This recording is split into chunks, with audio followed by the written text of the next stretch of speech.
Good morning, folks. It is the morning of the 15th of October. 2 days ago, I vlogged about why rules are necessary to play games, because the very thing that constrains a game are the things that allow the game to be played. You can't play hockey using the rules which govern the game of parcheesi. You can't play a game of basketball using the rules which govern tennis. And you can only become a master in any one of these fields of endeavor when the rules are applied. They're applied equally to all, and all are encouraged to follow them by referees that stand around watching to make sure the rules are adhered to. This is one of the most instinctive characteristics of cooperative human endeavor. If you put little kids in a playground, they learn to play with one another. When together, they can work out an agreement as to how a game might be played, whether it's pretend or whatever the kids might be doing. And they found a socially acceptable way to play that game. And then they engage in play using enjoyment, fun, as a measure of whether the game is being played successfully or not. Psychologists have discovered that the game that is played cooperatively and voluntarily always outperforms a game that's played by coercion, even if the stated outcomes are identical. The desired outcome of the game is identical. People play together, cooperate together best when they see the benefit of that cooperation. And of course, the greatest game that's being played today is a game which deconstructs the rules that govern nation states. There is a deliberate attack on the part of the global postmodern elite to tear down the foundations of the rules that allow limited constitutional government to function. Let's look at the definition for limited government.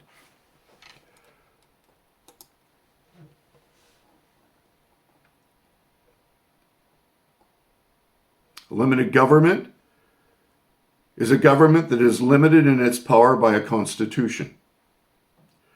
It has a system of checks and balances, featuring a separation of powers. So the executive, the legislature, and the judiciary must remain at arm's length.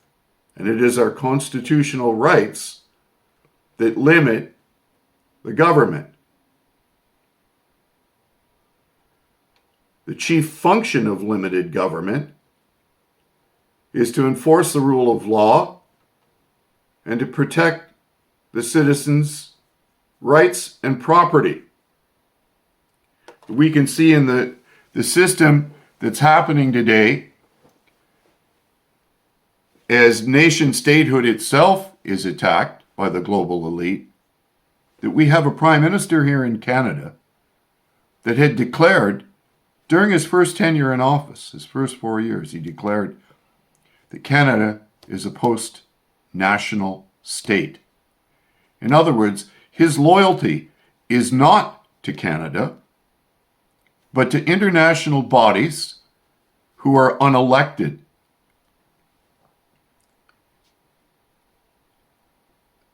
I can't possibly overstate how dangerous it is to have the head of the executive branch of our government declare openly to Canadians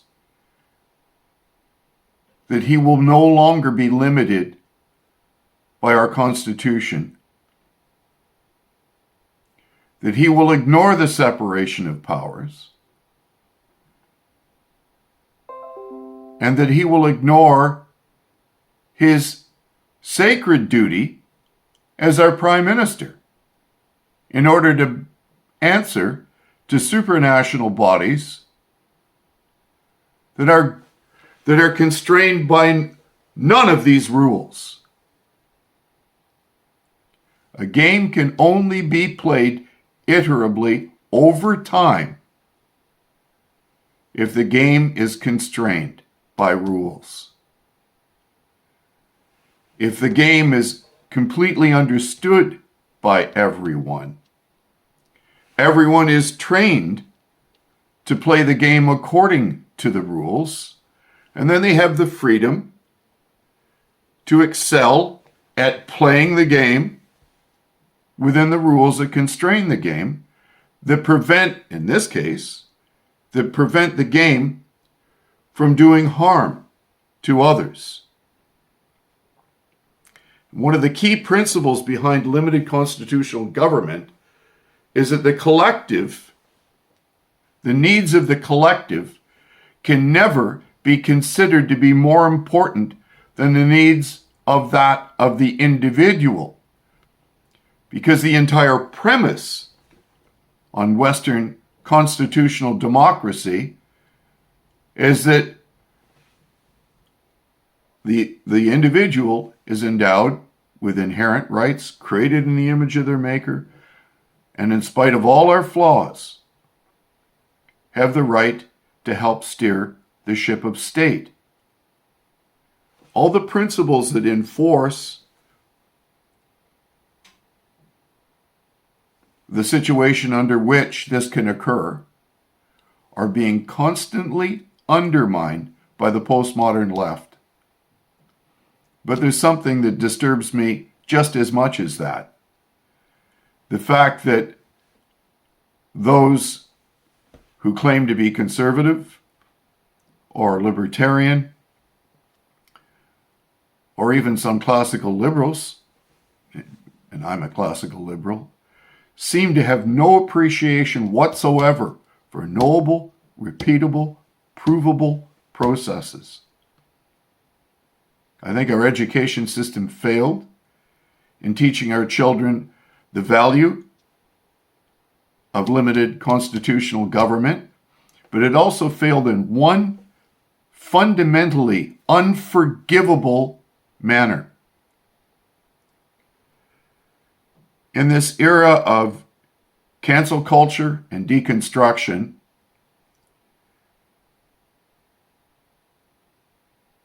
the left is deliberately attacking our ancestral rights, because the people that generated these principles were, of course, human and flawed. But man will always be flawed. And that's the beauty of the rules of the game. The rules of the game were created by people who knew their own flaws and faults, and knew that if there wasn't a written, documented procedure to prevent them from exceeding their proper mandate to govern, that they would. And at least in the past, those who governed recognized, in spite of all the things that they may have personally wished to get around those rules, that they ought not to do this. Well, today those rules are not understood, and they are utterly ignored. The executive is constantly interfering with the legislature, and the executive is constantly interfering with the judiciary. The judiciary is not enforcing the Constitution as it was written.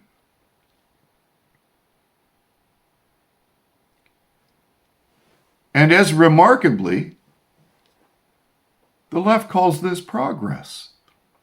Because I teach total quality, we know one thing for sure in the principles that constrain the game of manufacturing or servicing things correctly the first time. That is, that all progress in quality is built on past progress. There is no such thing as a revolution in quality. There is only evolution. The Toyota production system did not undo the Ford production system. It built upon it. And this our ancestors understood well. Was their method of governing perfect? No, of course not. But they did put a system in place where the game could be played to make incremental improvements over time. And in spite of all their personal flaws, there's not a lefty today who has any idea how they will achieve their stated goals. And what's even more remarkable, they keep reiterating goals that they intend to achieve in spite of all their past failures to achieve those said goals. And yet the electorate goes, oh, what a wonderful thing to do, without caring. The goals can't be achieved unless the game of achieving the goals is played within the rules that constrain the game of good governance. It's time to re-educate ourselves on our heritage. As Dr. Peterson so often points out in his lectures, there are many stories where the dead father needs to be resurrected by the son that's alive today. And it's an allegory, and it refers to this, the fact that we were given the gift of limited constitutional responsible government by people that are now dead.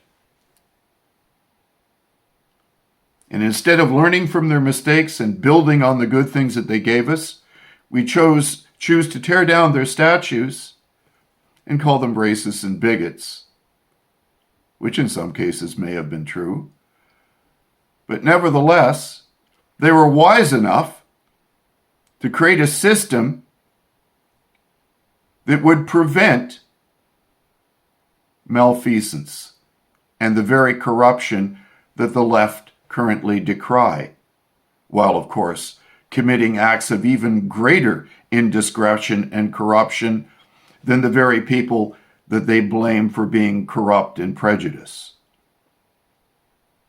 I've mentioned before in my vlogs when Lieutenant Governor Simcoe was establishing the first government in Upper Canada, he stated before the first Parliament sat that he would have natives of Africa, natives of North America, and natives of Europe treated identically under English common law. That was the rule that constrains the game. You can't be equal under the law when the current laws are granting special status. And you can't cure the fact that some have been treated unjustly because the law wasn't applied equally by making laws that deliberately apply the law unequally. Two wrongs never make a right. It's time to go into the belly of the whale and resurrect the dead father and understand the value in the system of governance that we were given, which is perhaps our most precious inheritance. And instead, what are we bequeathing our children today? Unlimited, unconstitutional government and debt that no one in office has any idea how they're going to retire as they crucify the oil industry.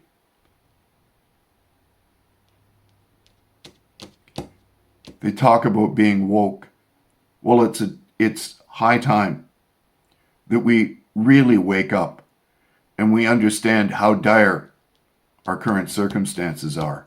I fear for our children's future. I'm an old cat. I'm done. I'm out of here. I don't mind dying. I don't want to get sick. I don't mind the needle, but I hate the prick. I don't want to linger around pretending I'm brave. I'd like to go straight past the hospital, right to my grave. I want to go real fast. But I want to leave something better, not worse. And I fear for the legacy that we're leaving our children. You have a great day, and think about what I've said. Look up the meaning of limited constitutional government yourself. Look up separation of powers. Look up the Westminster parliamentary system and find out how smart our ancestors actually were to put a system of checks and balances in place, deliberately geared to prevent something as hideous and malfeasant as Justin Trudeau. Have a great day.